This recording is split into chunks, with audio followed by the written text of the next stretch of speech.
എറണാകുളം പാരിയത്തുകാവ് പട്ടികജാതി ഉന്നതി കുടിയൊഴിപ്പിക്കൽ നടപടിക്കിടെ താമസക്കാരുടെ പ്രതിഷേധം. ഭൂമിയിൽ അവകാശമുന്നയിച്ച് സ്വകാര്യ വ്യക്തി കോടതിയെ സമീപിച്ചു. കേസിൽ ഉന്നതിയിലെ കുടുംബങ്ങൾക്കെതിരായ വിധി വന്നു. പുറമ്പോക്ക് ഭൂമിയിലാണ് താമസിക്കുന്നത് എന്നാണ് ഉന്നതിയിലെ കുടുംബങ്ങളുടെ വാദം. പ്രദേശത്ത് പോലീസ് സന്നാഹം തുടരുകയാണ്. ഡാനി ഇപ്പോൾ ചേരുന്നു. ഡാനി, ഇപ്പോഴും പ്രതിഷേധം തുടരുകയാണോ? രാവിലെ മുതൽ തന്നെ അവിടെ വലിയൊരു കൂട്ടം നാട്ടുകാരുണ്ട്. ഇപ്പോൾ എന്താണ് സംഭവിക്കുന്നത്?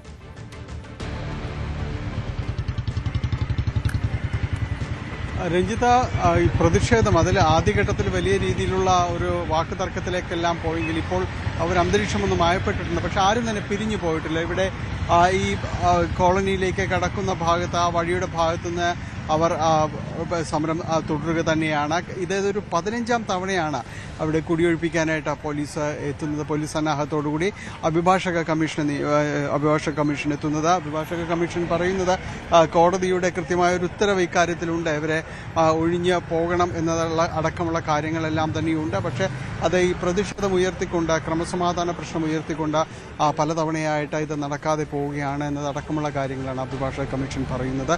ഇവിടെ ഈ കോളനിയിൽ തങ്ങൾ വർഷങ്ങളായിട്ട് ഇവിടെ ഏതാണ്ട് ഒരു നൂറ്റാണ്ട് കാലത്തോളമായിട്ട് ഇവിടെ തലമുറകളായിട്ട് താമസിച്ചു വരുന്ന ആളുകളാണ് ഇവർ തങ്ങളെന്നാണ് പറയുന്നത്. ഇതിൽ ഒരു സ്വകാര്യ വ്യക്തി ഒരു അന്യായം ഫയൽ ചെയ്യുന്നത് തങ്ങളുടെ ഭൂമിയാണെന്ന രീതിയിലേക്ക് വാദമുന്നയിക്കുകയും ചെയ്തതോടുകൂടിയാണ് ഇതിലൊരു നടപടികൾ എന്ന രീതിയിലേക്ക് അടക്കം വരികയും ചെയ്യുന്നത്. നമുക്കൊപ്പം അഭിഭാഷക കമ്മീഷൻ കൂടി ചേരുന്നുണ്ട്. ഈ കോടതി നിർദ്ദേശപ്രകാരം എത്തുന്നതാണ്. തീർച്ചയായും ഇതൊരു 15ാം തവണയാണെന്ന് തോന്നുന്നത്. അതെ. നിലവിൽ ഏതെങ്കിലും ഒരു തീരുമാനത്തിലേക്ക് വന്നിട്ടുണ്ടോ? കോടതി തീരുമാനമുണ്ട്, ഒഴിപ്പിക്കാൻ തീരുമാനമുണ്ട്. പോലീസ് പ്രൊട്ടക്ഷൻ തന്നെ. പോലീസ് പ്രൊട്ടക്ഷൻ തരുന്നില്ല. ഞങ്ങൾ പോലീസ് പ്രൊട്ടക്ഷന് വെയിറ്റ് ചെയ്യാം. എല്ലാ തവണയും ഇത് തന്നെയാണല്ലോ.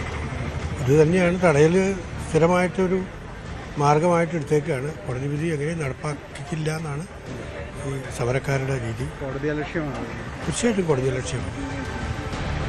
സൂചിപ്പിക്കുന്ന പോലെ ഇത് ഒരു കോടതി അലക്ഷ്യം എന്ന രീതിയിലാണ് അഭിഭാഷക കമ്മീഷൻ കാണുന്നത്. എന്നാൽ അതേസമയം തന്നെ ഇവിടെ ജനങ്ങൾ, ഇവിടെ നാളുകളായിട്ട് താമസിക്കുന്നവർ, അവർക്കൊപ്പം സമരസമിതിയുണ്ട്. തങ്ങൾക്ക് അർഹതപ്പെട്ട ഭൂമിയിൽ നിന്ന് ഇറങ്ങിപ്പോകാനായിട്ട് ഒരു അന്യായമായ ഒരു ഉത്തരവ്, പക്ഷേ അത് തങ്ങൾ അനുവദിക്കില്ല എന്ന രീതിയിൽ തന്നെ പറയുന്നു. ഇത് അഭിഭാഷക കമ്മീഷൻ 15ാം തവണയാണ് ഇവിടെ വരുന്നതെന്നെല്ലാം തന്നെയാണ്. 15ാം തവണയാണ് വരുന്നത്.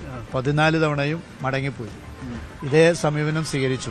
അന്ന് പോലീസും അതോടൊപ്പം തന്നെ മറ്റ് സംവിധാനങ്ങളൊന്നും അത്രത്തോളം സഹായകമായ നിലപാട് അഭിഭാഷക കമ്മീഷന് കൊടുക്കാൻ കഴിഞ്ഞില്ല. കാലം അതായിരുന്നു. ഇപ്പോൾ കാലം മാറിയപ്പോൾ അതിൻ്റെ രൂപം മാറി.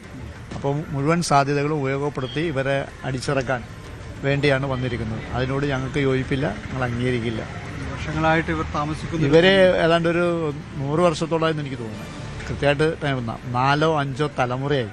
ഇപ്പോൾ ഈ താമസിക്കുന്ന ഒരു 100 വയസ്സായതല്ല, തലമുറ 4 5 തലമുറയായി. എന്ന് പറഞ്ഞാൽ തലമുറയായി അവരുടെ മറ്റ് രക്ഷിതാക്കളെയൊക്കെ അടക്കം ചെയ്തിരിക്കുന്ന മണ്ണ്, അവർ പിറന്ന മണ്ണ്, അവർ ജീവിക്കുന്ന മണ്ണ്, ഈ മണ്ണിന് അതിൻ്റെ പ്രത്യേകത ഉണ്ട്. അതുകൊണ്ടാണ്